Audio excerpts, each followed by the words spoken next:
Hello cuties. So today we will discuss electrochemical proton gradient. So in my last video we have discussed Krebs cycle. ठीक है, अगर आपने अब तक वो वीडियो नहीं देखी है तो एक बार उसको चेक कर लीजिए, तो आपको ये समझने के लिए इजी रहेगा.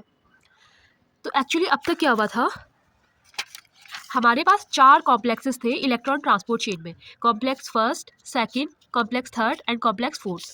तो सारे कॉम्प्लेक्स में हाइड्रोजन मैट्रिक्स से इंटर मेम्ब्रेन स्पेस में पंप हो रहे थे. कॉम्प्लेक्स फर्स्ट से 4 हाइड्रोजन गए, कॉम्प्लेक्स 2 में कोई भी हाइड्रोजन पंप नहीं हुआ, कॉम्प्लेक्स 3 में 4 हाइड्रोजन पंप हुए और कॉम्प्लेक्स 4 में 2 हाइड्रोजन पंप हुए. तो मैट्रिक्स से इंटर मेम्ब्रेन स्पेस में जो हाइड्रोजन पंप हो रहे थे, तो इन्होंने प्रोटोन ग्रेडियंट बना दिया, जिससे प्रोटोन कंसंट्रेशन मैट्रिक्स में कम हो गया. ठीक है, क्योंकि मैट्रिक्स से तो वो जा रहे पंप हो रहे, तो यहाँ कंसंट्रेशन कम हो गया और यहाँ कंसंट्रेशन बढ़ गया. तो इसी को प्रोटोन ग्रेडियंट कहा जाता है.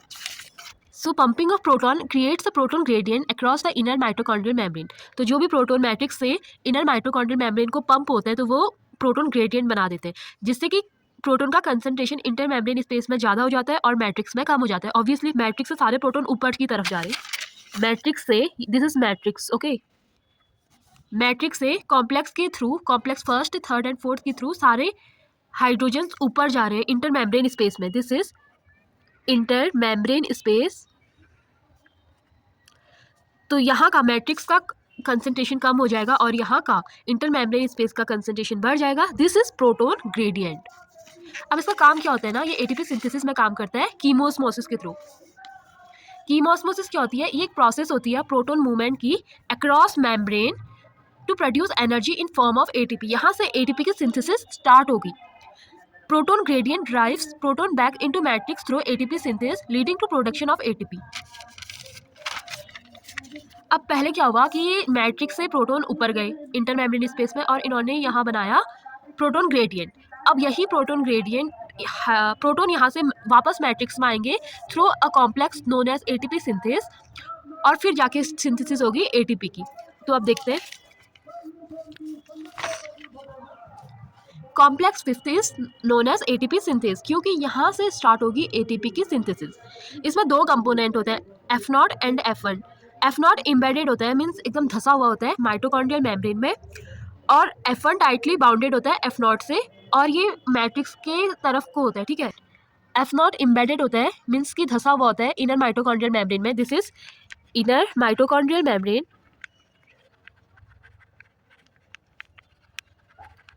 और जो F1 है ये टाइटली बाउंडेड होता है F0 से, और ये मैट्रिक्स की तरफ होता है. This is matrix. तो F1 क्या है, मैट्रिक्स की तरफ है. So this is fifth complex ATP synthase.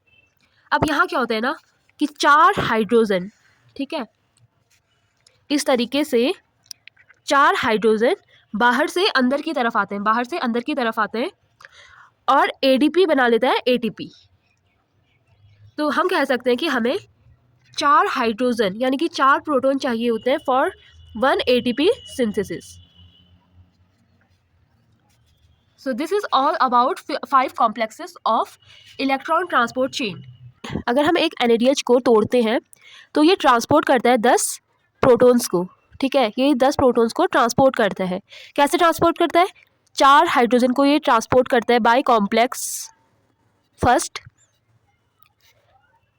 4 hydrogen को ये ट्रांसपोर्ट करता है by complex second, sorry complex third, और 2 हाइड्रोजन को या 2 प्रोटॉन्स को ये करता है बाय कॉम्प्लेक्स 4. तो इस तरीके से 10 हाइड्रोजन ट्रांसपोर्ट होते हैं एक NADH के मॉलिक्यूल द्वारा.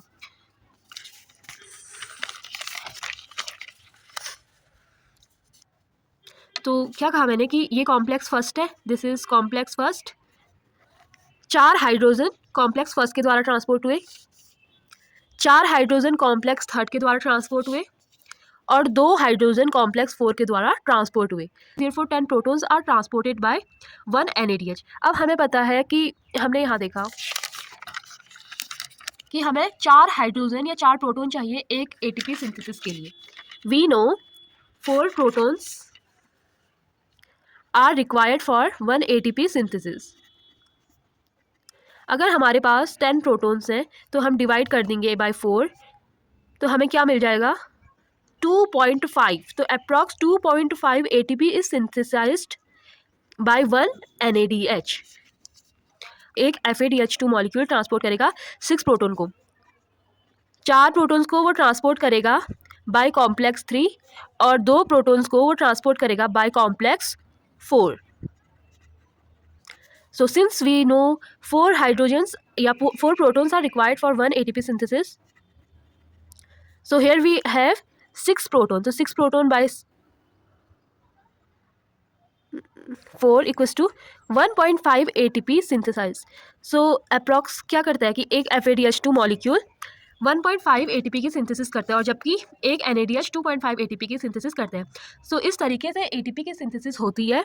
इस तरीके से हमारा सेलुलर रेस्पिरेशन का इलेक्ट्रॉन ट्रांसपोर्ट चेन कंप्लीट होता है, जिसका मैंने पार्ट 1 प्रीवियस वीडियो में डाला हुआ है और दिस इज़ पार्ट 2। तो माइटोकॉन्ड्रिया अपना एक इम्पॉर्टेंट रोल प्ले करते हैं। So therefore mitochondria is a power house of cell, क्योंकि आपने देखा कि किस तरीके से उसने ATP की सिंथेसिस की। जो भी फंक्शन हो रहा था, जो भी प्रोसेस हो रही थी, उसकी इनर मेम्ब्रेन में हो रही थी माइटोकॉन्ड्रिया की। सो इस वजह से ही mitochondria is known as power house of cell. Okay cuties, thank you for watching. जो कोई भी मेरी इस वीडियो को देख रहे हैं, अगर आपके लिए ये यूज़फुल हुई है तो प्लीज़ लाइक कीजिएगा और सब्सक्राइब कीजिएगा। और अगर आपको मेरी इस वीडियो में किसी भी तरीके से कोई कमी आए, मेरे एक्सप्लेन करने के तरीके से या वीडियो क्वालिटी या फिर लैंग्वेज या फिर मेरे नोट्स में, अगर आपको किसी भी तरह की कोई भी मतलब प्रॉब्लम आए या आपको अच्छा ना लगे तो प्लीज़ कमेंट करके मुझे बताइएगा। तो I will try to improve that. Okay, bye bye, thank you.